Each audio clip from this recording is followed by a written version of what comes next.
बोलिए गोविंद भगवान की जय, सनातन धर्म की जय।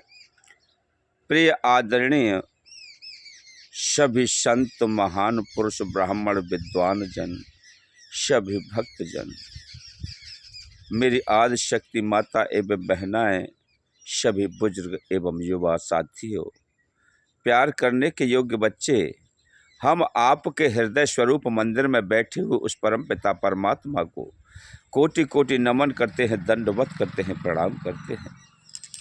बड़े सौभाग्य का विषय है कि हम आपको भगवान की अमृतमयी पावन कथा को श्रवण करा रहे हैं। इन कथाओं में बड़े बड़े गूढ़ रहस्य छिपे हुए होते हैं। मेरे प्रिय सज्जनों, आप इन कथाओं को ध्यान पूर्वक पूरा श्रवण करोगे तो इसमें अवश्य ही कुछ न कुछ तत्व की प्राप्ति होती है। जैसे कि एक बार एक नगर में बहुत गरीब परिवार के ब्राह्मण रहा करते थे। वह ब्राह्मण बड़े दयावान, सरल स्वभाव वाले थे। अब मेरे प्रिय सज्जनों, वो नित्य प्रति भगवान की पूजा अर्चना में व्यस्त रहा करते थे। जब भगवान साक्षात नारायण उस पर दृष्टि डालते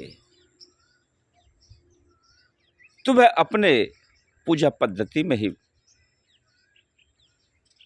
तल्लीन रहता। तो भगवान शिव और नारद जी दोनों आपस में बैठे हुए कुछ चर्चा कर रहे थे। बोले कि प्रभु, क्यों न हम मृत्यु लोक में चल करके कुछ अपने भक्तों की परीक्षा लें। भगवान भोलेनाथ और नारद जी चले तो एक नारद जी का शिष्य था जो कि बड़ा धनवान था और जाट परिवार से आता था। वो भगवान की पूजा तो बहुत किया करता था, लेकिन उसमें भेद था कि रात दिन 24 घंटे केवल लक्ष्मी के पीछे, धन के पीछे ही लगा रहता था। अब जब 24 घंटे लगा रहता था तो एक दिन भगवान ने कहा कि चलो, जैसी आपकी इच्छा। अब तो मेरे प्रिय सज्जनों,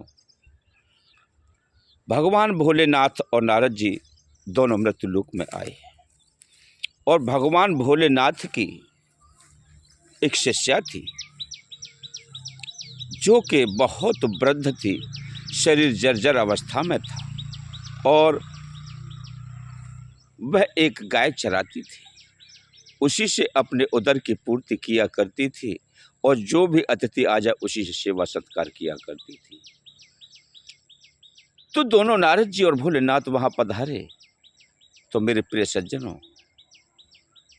पहले जाट देवता के घर पर पहुंचे तो जाट देवता ने उन दोनों को ये भी नहीं पूछा कि आओ पानी पियोगे कि नहीं।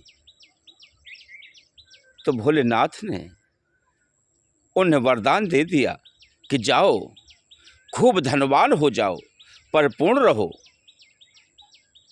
और वहां से कह करके चल दिए। और उस शिष्या के पास पहुंचे जो कि वृद्धा थी।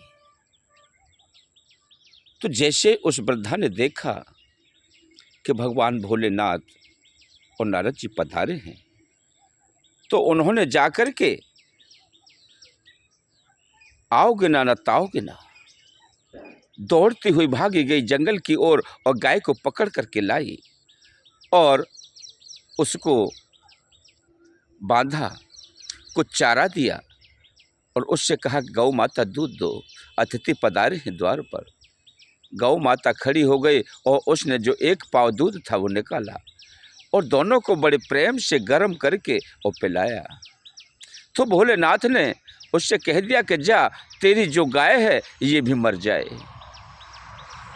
कह कर के वहाँ से चले गए। अब तो नारद जी जाकर के भोलेनाथ पर बड़े क्रोधित हुए कि महाराज, जिसने हमारा सम्मान नहीं किया, आदर नहीं किया, उसको तो कह दिया कि तू धनवान हो जा, खूब फले फूले, और जिस भक्त ने तुम्हें एक पाव दूध भी आपको पिला दिया, उसको कह दिया कि तुम्हारी गाय मर जाए। हाँ नारद जी, क्योंकि उसके अभी पाप के घड़ा भरना बाकी है, इसलिए वह संत जाने ना, भगवान को जाने ना, किसी अतिथि को जाने ना, इसलिए उसके पाप का घड़ा भरने के लिए उसे मैं धनवान होने का आशीर्वाद दिया। और ये मेरी परम भक्त शिष्या थी, इसके लिए मैंने इसलिए ऐसा वरदान दिया कि तेरी गाय मर जाए, क्योंकि यह अपनी गाय में ही लगी रहती है, इसलिए अब वो भगवान के भजन में लगेगी। बोलिए गोविंद भगवान की जय, सनातन धर्म की जय। मेरे प्रिय सज्जनों, अगर आपको हमारे चैनल पर ये कथाएं प्रिय लगती हों तो आप चैनल को सब्सक्राइब करें, वीडियो को लाइक करें। ओम नमो नारायण, ओम नमो नारायण, ओम नमो नारायण।